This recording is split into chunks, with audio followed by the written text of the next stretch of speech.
ਆਵਾਜ਼ ਤਾਂ ਜਿਹੜਾ ਬੁੱਲਾ ਵੀ ਗੁੱਜਰ ਦੇ ਪਿੰਡੇ ਨਾਲੋਂ ਖਹਿ ਕੇ ਲੰਘਿਆ। अस्सलाम वालेकुम, तुसी वेख रहे हो जफर भाई ऑफिशियल चैनल।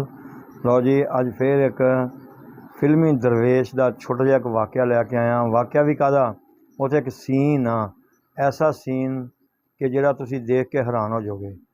और सीन जनाब यकीन करो कि एक ऐसा सीन आ कि मेरी नज़र च ना मैं शायद ये दावा कर सकदा वां कि इहो जिहा कोई एक्टर सीन जिहड़ा ना वो नहीं फिल्म बंद करवा सकदा। एशिया नहीं, हालीवुड, बॉलीवुड, लॉलीवुड सब नूं चैलेंज आ कोई ऐसा वाक़या जिहड़ा ना वो इहो जिहा सीन फिल्म बंद करवा के दिखावे। इन्नी रियलिटी च और इन्नी महारत च शायद ये मेरी गल ये हिंदुस्तान च अगर एक्टर सुनगे या उत्थे दे कॉलीवुड या लॉलीवुड हालीवुड ते मनणगे कि अगर ये सीन कीता तो सुल्तान राही ने कीता, नहीं तो कोई कर नहीं सकता। लो जी, वो सीन किहड़ा सी, सीन भी तुहानूं अगे जाके दिखावांगे, तुसीं मन्नोगे कि इहो जिहा सीन जिहड़ा ना वाकई कोई नहीं करवा सकता। क्यों? क्योंकि उस सीन के अंदर रियलिटी इन्नी आ। और फिर दूसरी गल आ क्योंकि कैमरे की सफाई जिहड़ी है ना उस ते बड़े बड़े सीन बन जाते आ, पर ओरिजिनल वो काम करना जिहड़ा काम मैं तुहानूं दस्सण लगा वो बहुत मुश्किल आ। लो फिर मेरा चैनल सबसक्राइब नहीं किया तो कर लवो, शेयर कर लो, लाइक कर लो, बैल आइकन भी याद दबाया करो ताकि तुहानूं नवां किस्सा जी ना नोटिफिकेशन वगैरह मिल जाए। ठीक है जी। लो जी, आपां अपना किस्सा शुरू करते हैं।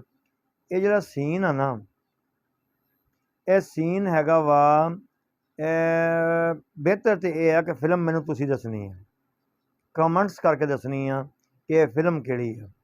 तो मैं तो सिर्फ सीन के बारे च गल करनी आ कि यार इन्ना रियलिटी विच सीन करना और इस तरह लड़ाई करना और डांग सोटा घुमाउणा ये किसी प्रोफैशनल का काम आ।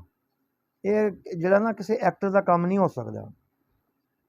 और इत्थों ज़ाहिर भी हुंदा वा कि सुल्तान राही जिहड़ा सी ना वो सिर्फ सीन इस वास्ते ही कर गया सी क्योंकि बजाते खुद एक फाइटर सी। वो जदों हीरो नहीं सी, एक फाइटर सी और फाइटर दे कोल पूरी तरबीयत हुंदी आ, जिहदी वजह तो वो ये सीन कर गया।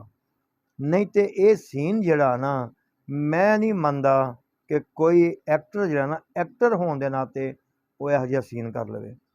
क्योंकि देखो तुसीं देखिया होएगा कि अगर एक्टर एवें जिवें उन्होंने कोई डांग मारी है ना तो जे डांग दिखाई आ तो अगला नहीं दिखाया जे तो वजनी आ।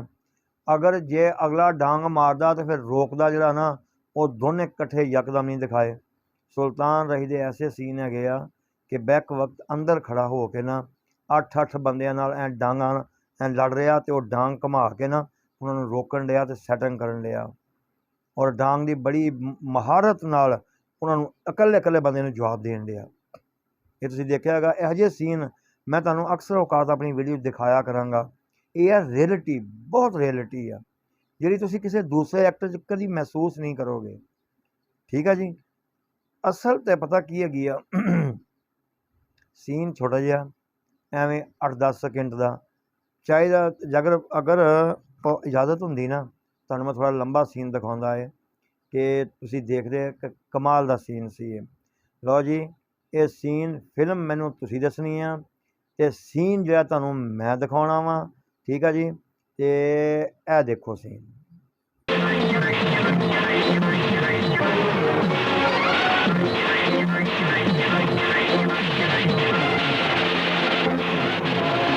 लो जी, जिहड़ा ये सीन सी ना जदों ये फिल्म लगी है ना सिनेमे च मैं खुद देखण गया तो मैनूं एवें महसूस होया कि यार ये फिल्म किदां दी फिल्म आ।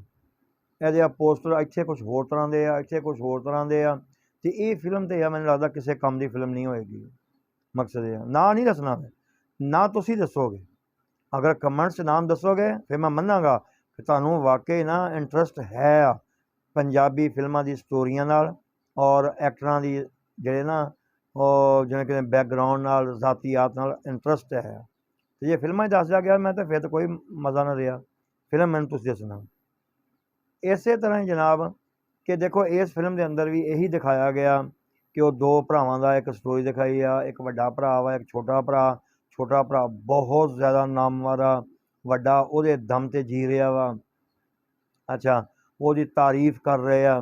ਤਾਰੀਫ ਵਿੱਚ ਕਰਦਿਆਂ ਜੀ ਉਹ ਫਿਰ ਜਿਹੜੀ ਨਾ ਬਦਮਾਸ਼ਾਂ, ਗੁੰਡਿਆਂ ਅਤੇ ਨਸ਼ਈਆਂ ਦੇ ਖਿਲਾਫ ਇੱਕ ਜਹਾਦ ਆ।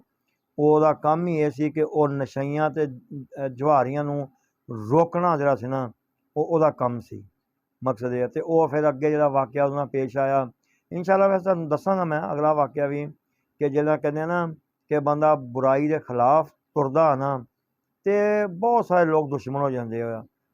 ਅੱਛੇ ਲੋਕ ਜਿਹੜੇ ਨਾ ਉਹਨਾਂ ਦੇ ਹਮੇਸ਼ਾ ਦੁਸ਼ਮਣ ਹੀ ਹੁੰਦੇ ਆ ਲੋਕ, ਅਤੇ ਸੱਜਣ ਬਹੁਤ ਕਮ ਹੁੰਦੇ ਆ। ਫਿਰ ਉਹ ਦੁਸ਼ਮਣੀ ਦਾ ਸ਼ਿਕਾਰ ਹੋਇਆ। ਫਿਰ ਅੱਗੋਂ ਜਿਹੜੀ ਨਸਲ ਸੀ ਉਹਨੇ ਉਹਦੇ ਨਾਲ ਕੀ ਕੀਤਾ, ਫਿਰ ਜ਼ਮਾਨੇ ਨਾਲ ਕੀ ਕੀਤਾ, ਇਹ ਫਿਰ ਤੁਹਾਨੂੰ ਕਿਸੇ ਨਵੀਂ ਸਟੋਰੀ ਦੱਸਾਂਗੇ। ਉਨੀ ਦੇਰ ਤੱਕ ਜਨਾਬ ਤੁਸੀਂ ਸੀਨ ਦੇਖ ਲਿਆ, ਕਿਸੇ ਨਵੇਂ ਸੀਨ ਨਾਲ ਫਿਰ ਹਾਜ਼ਰ ਹੋਵਾਂਗੇ ਇਨਸ਼ਾਅੱਲਾ। ਉਨੀ ਦੇਰ ਤੱਕ ਇਜਾਜ਼ਤ ਦਿਓ। ਅਸਲਾਮ ਵਾਲੇਕੁਮ।